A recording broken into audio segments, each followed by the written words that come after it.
Sir, Sonia Gandhi Rahul Gandhi Priyanka Gandhi ಅವರನ್ನು ಭೇಟಿಯಾಗಿದ್ದರು. 1 ಗಂಟೆಗೂ ಹೆಚ್ಚು ಕಾಲ ಮಾತುಕತೆ. ಬರೀ ಕೃತಜ್ಞತೆ ನಾನು ಅದೆಲ್ಲ ಹೇಳೋಕ್ಕಾಗಲ್ಲ.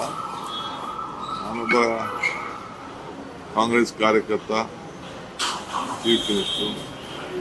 ನಾನು ಏನೇನು ಮಾತಾಡಬೇಕು ನಾನು ಮಾತಾಡಿರ್ತೀನಿ, ಅದೆಲ್ಲ ಪಬ್ಲಿಕ್ ಎಲ್ಲ ಡಿಸ್ಕ್ಲೋಸ್ ಮಾಡಿ. ಸರ್, ಇವತ್ತು ವಿರೋಧ ಪಕ್ಷದವರು ಪೂರ್ತಿ ಆರ್ ಅಶೋಕ್ ಅವರು ಹೇಳಿದ್ದಾರೆ ಸರ್, 36,000 ಕೋಟಿ ಟೆಂಡರ್ ಅಲ್ಲಿ 10,000 ಕೋಟಿ ಕಿಕ್ ಬ್ಯಾಕ್ ಪಡೆದಿದೆ ಸರ್ಕಾರ. ಅವ್ರಿಗೆ ಲಾರಿಲಿ ತುಂಬಿ ಕಳ್ಸ್ಕೊಡೋಣ. ಲಾರಿಲಿ ಏನು ಬೇಕು ಅವ್ರಿಗೆ ಕಸ. ಅಶೋಕು ಹಿಂದೆ ಕುಮಾರಸ್ವಾಮಿನೂ ಕೂಡ ಇದೇ ಮಾತಾಡಿದ್ರು.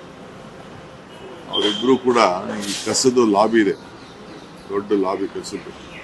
ಅವ್ರ ಕಾಲದಲ್ಲಿ ಯಾಕೆ ಟೆಂಡರ್ಗಳು ಮಾಡೋಕ್ಕಾಗಲಿಲ್ಲ? ಅವರೇ ಇದ್ರಲ್ಲ.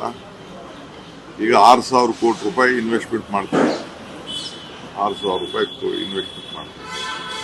ಈಗ ಹಿಂದೆ 14-15 ಜನಕ್ಕೆ ನಾವು ಕೊಟ್ಟಿದ್ದು ಕಸದಿಂದ ಇದನ್ನ ಪವರ್ ಮಾಡಿ ಅಂತ. ಒಬ್ಬರು ಕೂಡ ಸಕ್ಸಸ್ ಆಗಿಲ್ಲ. ಒಬ್ಬರು ಎಲ್ಲ ಕ್ಯಾನ್ಸಲ್ ಆಗೋಯ್ತು. ಎಲ್ಲ ಅಂಗಡಿ ಮುಚ್ಕೊಂಡು ಹೊರಟೋದ್ರು. ಬರೀ KPC ಮಾತ್ರ ಒಂದು ಬಿಡದಿಲ್ ನಡೀತಾ ಇದೆ. ಅವ್ರ ಗೌರ್ಮೆಂಟ್ ಇತ್ತಲ್ಲ. ಈಗ ನಾನು ಈ ಡಿಸಿಷನ್ ತಗೋಬೇಕಾದ್ರೆ ಡೆಲ್ಲಿಲಿ ಬಂದು ನೋಡಿದ್ದೀನಿ, ಹೈದ್ರಾಬಾದ್ನಲ್ಲಿ ಬಂದು ನೋಡಿದ್ದೀನಿ, ಚೆನ್ನೈಲಿ ಹೋಗಿ ನೋಡಿದ್ದೀನಿ, ಬೇರೆ ಬೇರೆ ಕಡೆ ಎಲ್ಲ ನೋಡಿದ್ದೀನಿ. ಇವತ್ತು 6,000 ಕೋಟಿ ರೂಪಾಯಿ ಅವ್ರು ಇನ್ವೆಸ್ಟ್ಮೆಂಟ್ ಮಾಡ್ತಾರೆ. ನಮಗೆಲ್ಲೂ ಜಾಗನೇ ಸಿಗಲಿಲ್ಲ. ನಾನು ಅದಕ್ಕೆ ಕೊನೆಗೆ ದೊಡ್ಡಬಳ್ಳಾಪುರದಲ್ಲಿ ಒಂದು ಜಾಗನ ಪರ್ಚೇಸ್ ಮಾಡಿದ್ವಿ. ಮೊದಲು ಯಾರು ತೆಗೆದುಕೊಂಡಿದ್ರು, NOC ಯಾರು ಸಿಕ್ತು, ಅದನ್ನು ಪರ್ಚೇಸ್ ಮಾಡೋಕ್ಕೆ ಡಿಸಿಷನ್ ತೊಗೊಂಡಿದ್ವಿ. ಅದಾದಮೇಲೆ ನೈಸ್ ಅವರು ಜಾಗನ ಬಿಡಿಸ್ಕೊಂಡಿದ್ರು. ಅವರು ಬಿಟ್ಟಿದ್ದ ಜಾಗನ ಕೆಲವರು ತೆಗೆದುಕೊಂಡಿದ್ರು. ಬೇಕಾದಷ್ಟು ಕಡೆ ಆಹ್ವಾನವನ್ನು ಮಾಡಿದ್ದೀನಿ, ನೀವು ಯಾರು ಜಮೀನು ಕೊಡೋಗಿದ್ರೆ ಮುಂದಕ್ಕೆ ಬನ್ನಿ ಅಂತ. ಯಾರು ಪಕ್ಕದಲ್ಲಿ ಕಸ ಹಾಕ್ಸ್ಕೊಳ್ಳೋಕೆ ಇಷ್ಟ ಇಲ್ಲ. ನಮ್ಮ MLAಗಳೇ 800 ಕೋಟಿ ರೂಪಾಯಿ ಅಷ್ಟು MLAಗಳ ಒತ್ತಡದ ಮೇಲೆ ನಾವು ಅವ್ರಿಗೆ ಈ ರೋಡು ಡೆವಲಪ್ಮೆಂಟ್ಗೆ, ಆ ಡೆವಲಪ್ಮೆಂಟ್ಗಿಂತ ಕ್ಷೇತ್ರಗಳಲ್ಲಿ ಕೊಡ್ತಾ ಇದ್ದೀವಿ. ನಿಂಬಾವಳಿ ಅವರನ್ನೇ 2-3 ಸತಿ ನಿಲ್ಲಿಸೇ ಬಿಟ್ಟಿದ್ರು. ಕಸ ಹಾಕ್ಸ್ಕೊಳ್ಳೋದೇ ನಿಲ್ಲಿಸ್ಬಿಟ್ಟಿದ್ರು. ಎಲ್ಲಿ ಹಾಕ್ಸ್ಕೊಳ್ತಾರೆ? ನಮ್ಮ ಕ್ಷೇತ್ರದಲ್ಲಿ ಯಾಕೆ ಹಾಕ್ತೀರಾ? ಹೊರಗಡೆ ಅವ್ರು ಹಾಕಿದ್ರು. ಸೊ ಕಸ ಬರ್ನ್ ಮಾಡಬೇಕು, ಕಸದಿಂದ ಗ್ಯಾಸ್ ಆಗಬೇಕು, ಕಸದಿಂದ ಕರೆಂಟ್ ಆಗಬೇಕು.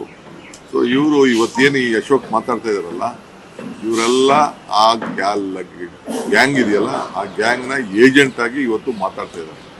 ನಾನೇ ಅವ್ರಿಗೆ ಇದನ್ನೆಲ್ಲ ಕೂತ್ಕೊಂಡು ಅವ್ರ ಹತ್ರನೇ ಚರ್ಚೆ ಮಾಡಿದ್ದೀನಿ.